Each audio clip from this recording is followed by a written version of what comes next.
నేను ఈ శరీరాన్ని కాదు, మనస్సును కాదు, నేను ఒక శుద్ధ చైతన్యాన్ని అని భావించి తలంచుకుంటూ ఈ శరీరాన్ని, మనస్సుని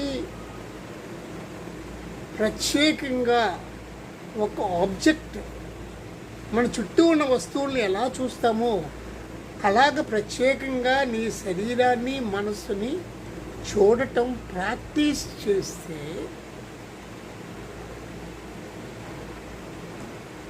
మీకు వింతైన అనుభవం, చాలా గొప్ప ఫీలింగ్. ఆ అనుభవాన్ని మనం అభివర్ణించలేము. అలాంటి అనుభవం వస్తుంది, కానీ అది ప్రాక్టీస్ చేయాలి. మీరు శుద్ధ చైతన్యము అనుకుని, ఇప్పుడు నేనే ఉన్నాను, శుద్ధ చైతన్యాన్ని అనుకుని నా శరీరాన్ని, నా మనస్సుని, మనస్సు యొక్క ఆలోచనల్ని, నేను బయట ఉన్న వస్తువుల్ని ఎలాగ చూస్తున్నానో అలాగ చూస్తూ ఉంటాను. అలా చూడటం వల్ల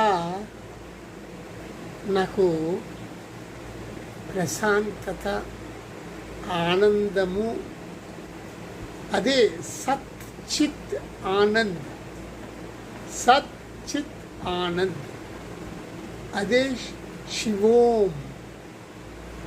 అంటే ఏంటి? అదే శుద్ధ చైతన్యం.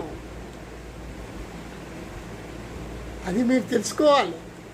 అది మీరు పొందినప్పుడు బాహ్య శరీరానికి ఎటువంటి రుగ్మతలు ఉండవు, మనోరుగ్మతలు ఉండవు. వాటన్నిటినీ మీరు చూస్తున్నారు కాబట్టి ఉండవు. అహం ఉండదు, ఎటువంటి ఎమోషన్స్ ఉండవు. ఇంత లాభం ఉంది. ఇలా ఉండకపోవడం వల్ల మీ దేహము లేదా శరీరము ఆరోగ్యంగా 100% ఉంటుంది. ఎందుకంటే వ్యాధులన్నీ, రోగాలన్నీ శరీరానికి మానసిక ఉద్వేగాల వల్లే వస్తాయి.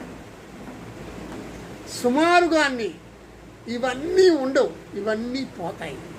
కానీ మీరు శుద్ధ చైతన్యాన్ని భావించి శరీరాన్ని ఆబ్జెక్ట్గా మీరు విట్నెస్ చేయాలి.